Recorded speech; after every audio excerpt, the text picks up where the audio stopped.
Да не би да сте артист?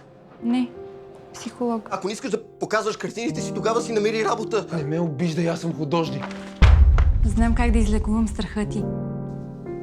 Ти помагаш на всички ни, но ти самата нямаш отдушник. Започваш да полудяваш.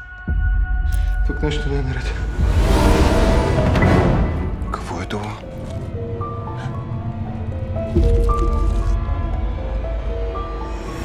Ти не можеш да ме излекуваш. Просто исках да ме обичате. Оли! Дай ня. Давай, изгори ги всичките. Ти ме предаде, лъжкиня! Не си хаби думите. Нямам нужда от теб.